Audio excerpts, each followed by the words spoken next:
C-Dub, and this is a podcast about house music. In the early 1990s, I was still a kid. And at that age where the world feels like it is quietly inflating around you. The stores seemed enormous. Television felt louder and more colorful. Fashion was shinier, bolder, and full of confidence. Everything about the decade suggested expansion, as if the culture itself had taken a vibrant, deep breath and decided to grow outward. What I didn't know yet, because I was still too young, was that nightlife was expanding too, and that house music was changing shape in ways that would permanently alter how it was made, played, and felt. The shift wasn't only emotional, it was also physical.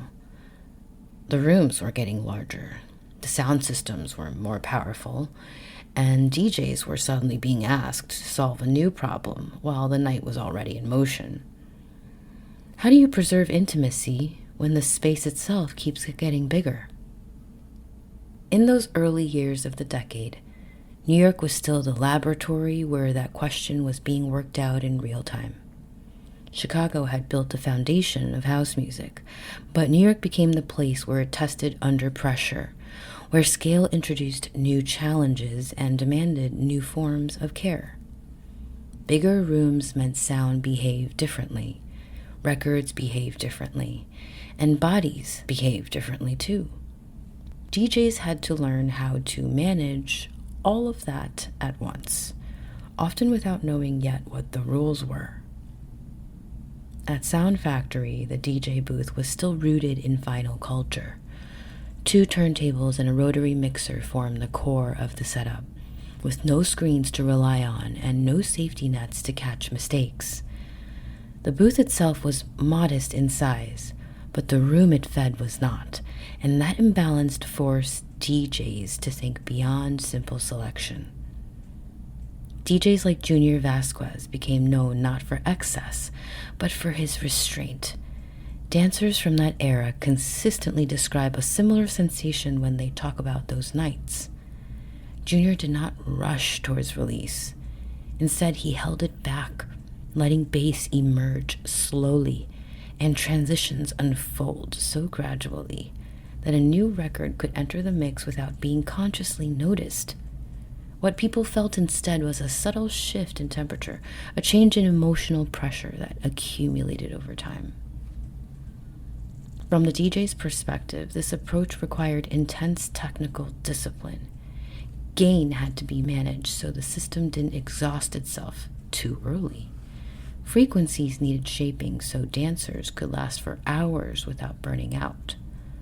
The room had to be allowed to breathe, rather than being overwhelmed. One longtime regular later said it felt like the DJ was teaching the sound system how to behave, which was not metaphor so much as a description of real hands-on craft. As the decade moved forward, the problem of scale became impossible to ignore. Rooms grew taller and wider, and sound began to travel differently as a result.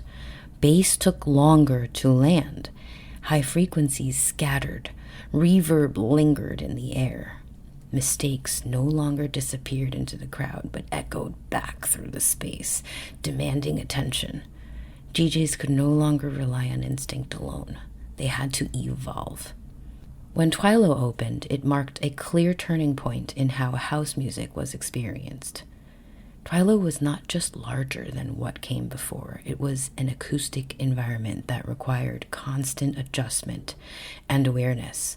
The DJ booth itself reflected this shift, with improved monitoring, greater isolation, and more precise mixers that turned the act of DJing into something closer to operating a control room than standing at the edge of a dance floor. DJs such as Danny Tenaglia became legendary for marathon sets that could stretch 10 or even 11 hours. DJs such as Danny Tenaglia became legendary for marathon sets that could stretch 10 or even 12 hours. But that endurance was not about spectacle or ego. It was about calibration. Dancers remember hearing him subtly reshape the room over the course of a night, easing the highs, adjusting the bass, and stretching or tightening the pacing, depending on how the space and the crowd responded. One dancer from that era later described realizing that the room itself was being tuned while everyone was already inside it, an experience that felt immersive rather than performative. Have you ever felt spatial audio? That's probably what it felt like. As DJ booths became more technologically sophisticated, something deeper shifted in the relationship between DJs and dancers. In the early 1990s, DJs relied heavily on the crowd to tell them how the night was unfolding. By the end of the decade, meters, monitors, and isolation meant the DJ was no longer fully embedded in the floor. With that distance came responsibility. The DJ was no longer simply part of the night, but its caretaker of the vibe. This period also marked a moment of technological tension. Despite popular myth, early 90s house music was still firmly vinyl-based. CDs had not yet taken over club culture. By the middle and later years of that decade, CDJs began appearing experimentally, often used for promos or unreleased tracks, while many DJs resisted them altogether. Vinyl was trusted because it demanded attention and commitment. It punished sloppy preparation and rewarded presence. Digital technology promised flexibility, but vinyl required care, and that tension would shape everything that followed. From the floor, dancers felt these changes before they had the language to describe them. Movement became more economical, and people learned to pace themselves as nights grew longer and more demanding. One regular from the Twilo era later said that dancing felt like running a marathon because the night itself expected endurance rather than bursts of energy. As rooms expanded, visibility followed.